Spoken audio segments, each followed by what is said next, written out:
In today's story, we meet Robert Garrow, possibly one of the most vile humans to walk this earth. Robert was a serial killer that committed the most immoral and unnatural acts known to man. From performing sexual acts with animals as early as 10 years old, to forcing little girls into sodomy and murdering teenagers. Robert is described as a stain on humankind. But before we begin this story, make sure to give this video a thumbs up. And if you're new to this channel, don't forget to subscribe and hit the bell icon to stay connected. Robert Garrow was born March 4, 1936, in a small village in upstate New York near Dannemora. He had a rough childhood, being born into a poor family of farmers with 5 siblings. Unfortunately, both of Robert's parents were quoted as being extremely abusive, both physically and mentally. Grandmother is 6, and they all are coming home asking me what really is wrong with their uncle. And it was hard for me to tell because I haven't talked to Bob since last October much, but it's kind of hard to know what made him actually want to do all these things. I do know that this thing with my mother, and she should have never had children, and it's kind of hard. It's kind of confusing for me at times. His sister testified that their mother, Margaret, was especially cruel to Robert. She was a cold, savage woman that never showed any type of motherly affection and beat her children on the regular. She used any means handy at the time, even bricks. Robert was often hit so hard that he passed out, and his sister thought he was dead. Robert's father was by no means any better. Robert Sr. worked in the mines and spent every other hour of the day consuming alcohol. Robert was only 5 years old and would receive whippings from his father too. Lacking a formal education and without any friends, Robert had to navigate life on his own. He was devoid of both peer relationships and significant adult guidance. By the age of 7, he was laboring on nearby farms, with his earnings going directly to his mother.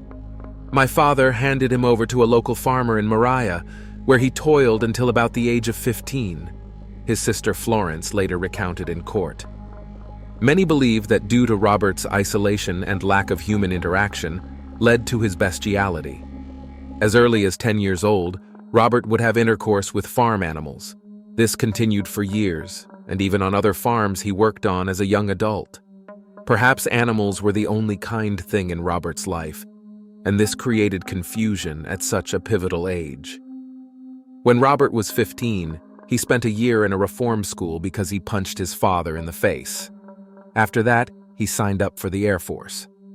During his tenure in the military, Garrow was frequently taunted due to his bedwetting issue, a secret he had successfully concealed until that point.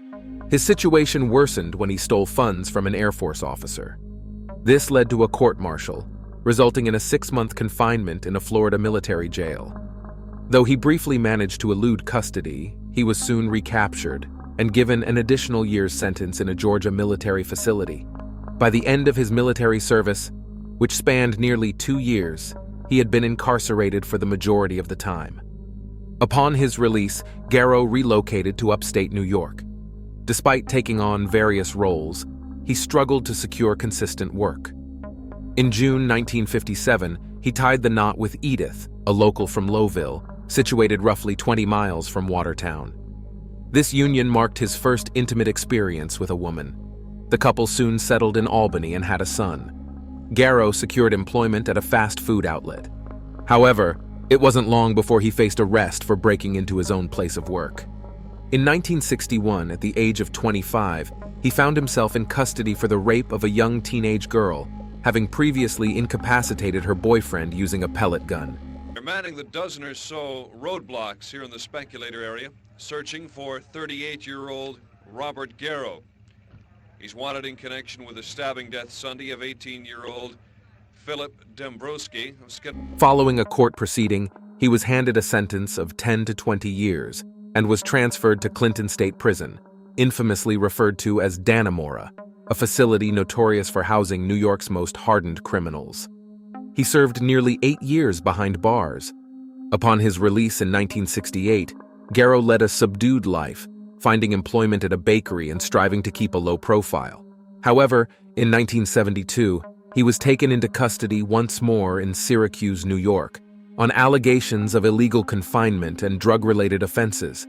He had detained 2 college-aged women, but they later opted not to pursue legal action.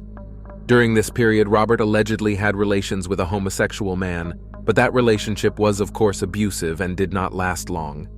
By 1973, he faced accusations of sexually assaulting 2 young girls in Geddes. At this point, Robert had graduated to a predator, ages 11 and 9. Robert coerced the girls into helping him look for a stray dog as he pretended to be a police officer. The girls knew something was sinister about Robert, and he had to threaten them with a fake plastic gun. He forced them to perform oral acts on him, he later told the jury. However, he did let them live. These girls were terrified and probably traumatized for the rest of their lives.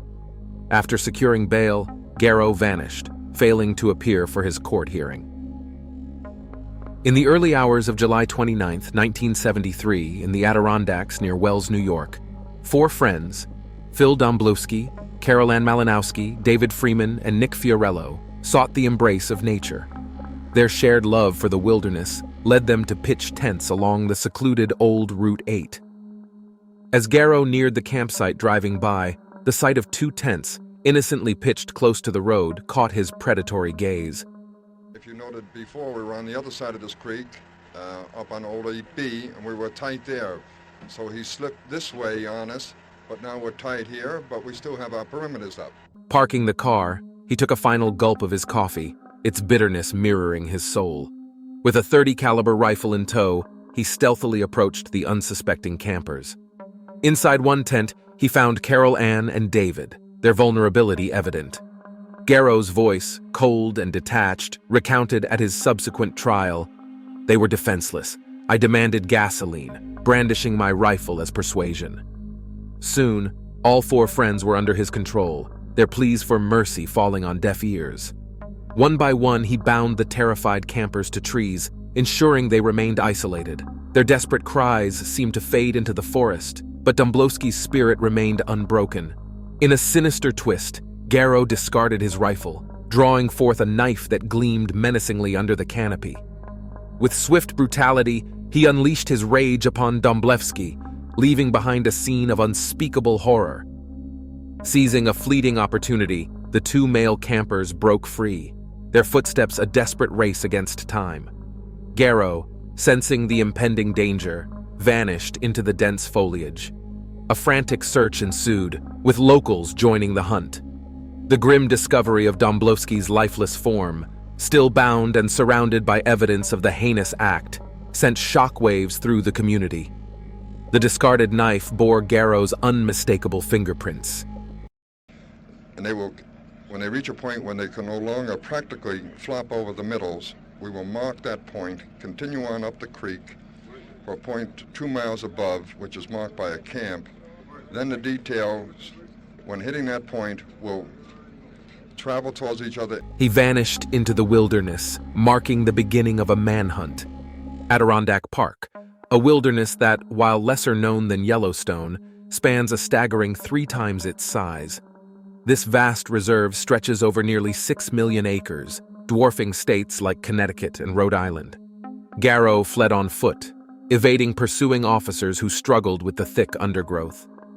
Familiar with such terrains, Garrow moved stealthily, aware that by night, the police presence would intensify. Indeed, as darkness fell, the area swarmed with law enforcement, helicopters, and searchlights. 35 state police officers here, approximately 10 men from the Hamilton County Sheriff's Department. The Conservation Department is here. We've utilized the state police helicopter. We've had the bloodhounds here from Malone, and we're trying to secure the area as tight as possible at this present time. We have search details out checking wood roads, etc., and we want to say positively yes or no, if we can, that the suspect or his vehicle is in this present area before we're going to relieve any of the roadblocks at present. The hunt was relentless. Officials were confident of his presence in the woods. Evidence mounted against Garrow, linking him not only to the Domblowski case, but also to another similar incident. He killed there recently. Helicopters flew overhead, broadcasting pleas from Garrow's family, urging him to surrender. Yet Garrow, rifle in hand, pressed on. However, on August 10th, his run came to an end. Spotted near his sister's home, Garrow fled, ignoring police warnings. Shots rang out and Garrow was finally subdued, injured but alive. After nearly 2 weeks, the most extensive manhunt in New York's history had come to a close with Garrow in custody. After being apprehended, Robert Garrow was represented by 2 Syracuse-based lawyers, Francis Belge and Frank Armani. Both were seasoned attorneys.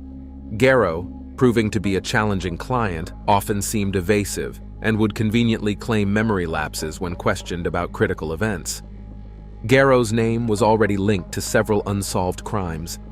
One such case was the mysterious disappearance of 16-year-old Alicia Hawke from Syracuse in July. On the day she vanished, Garrow had been spotted near her school. Another chilling case was the murder of Daniel Porter, whose body was discovered at a campsite. His girlfriend, Susan Petz, was nowhere to be found. In a crucial meeting with their client, Belge and Armani emphasized the importance of cooperation. The bullet went in, went right to my body, hit the tip of my pelvic bone, turned, went straight up. Now mind you, I was 20 feet from Robert Garrow. So basically, I was hit point blank. And the only reason he did not kill me or did not hurt me worse is because he didn't have his glasses on. He was shooting at a moving orange thing. They hinted that if Garrow was more forthcoming, it might lead to a more favorable legal outcome for him. Under pressure, Garrow began to unravel his dark secrets. He admitted to abducting Alicia Hawke after she hitchhiked, leading her to the outskirts of an apartment complex in Syracuse. After sexually assaulting her, he claimed she tried to flee, leading him to fatally stab her. He then concealed her body in Oakwood Cemetery.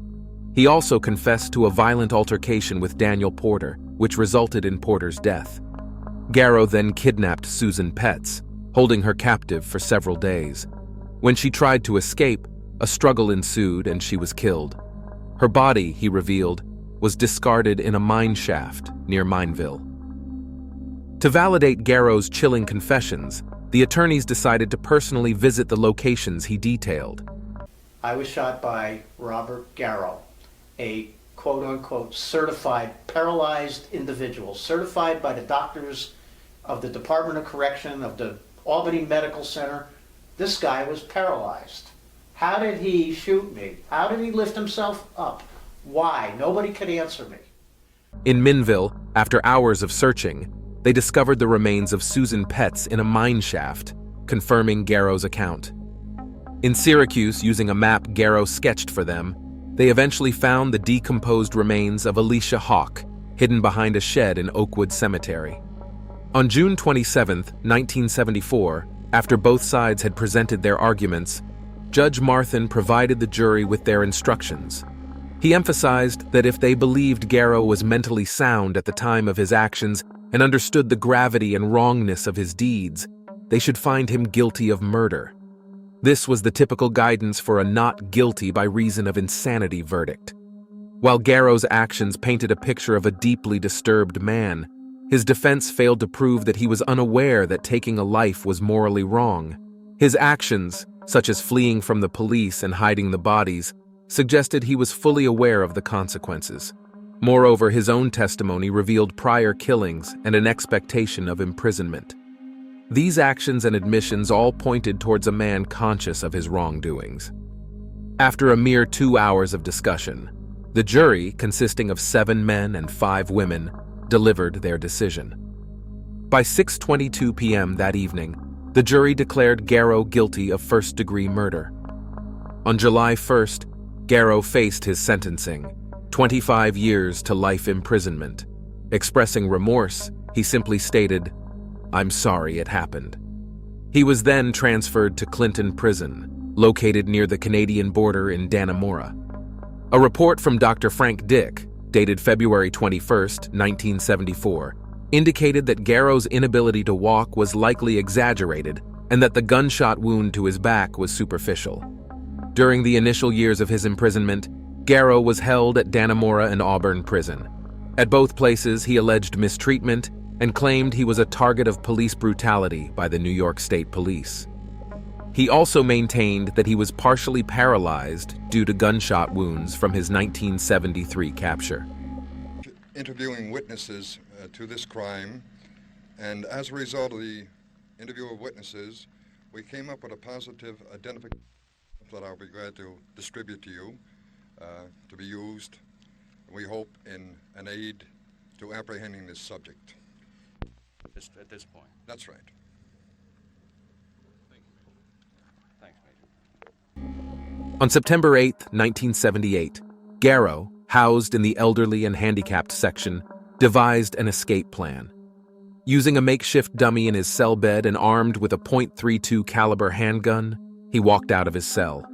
Investigations later revealed that the gun had been smuggled inside the prison concealed in a bucket of fried chicken. Due to lax security in his ward, Garrow exited the building without being stopped. By the next morning, his absence was noticed. The Corrections Emergency Response Team, CERT, a unit specialized in prison emergencies, was deployed. The surrounding area was cordoned off, with officials suspecting Garrow might be heading to the Adirondacks, his familiar territory. However, unbeknownst to them, Garrow was hiding just a short distance from the prison. On September 11th, as Officer Dominic Arena was patrolling near the prison's western edge, he was ambushed by Garrow, who opened fire. And he shot and shot. My telephone, I had a telephone in my room, but I was not allowed to talk to anybody. Everything had to be screened. The state police were there. If a phone call came in, I was not allowed to talk to anyone. I'm laying there and I'm watching on TV, sitting there. You know, I'm hurting and I'm worried about my parents. They're coming in from Buffalo, Batavia, Buffalo, wherever. You know, they're 7 hours away. My father's scared to death. Well, I'm laying there in bed. Arena was injured, but the CERT team retaliated, fatally shooting Garrow. Robert Garrow was a menace to society. After his passing, the community sighed a breath of relief, believing he finally got what he deserved. Garrow destroyed the lives of everyone he came into contact with, to include his own family. It is noted that Garrow's rough childhood contributed substantially to the pitfalls of his character, but just like the jury once thought, he knew exactly what he was doing. What are your thoughts on today's story? Let us know in the comment section below. As always, hit the subscribe button for more true crime stories like this one, and thanks for watching.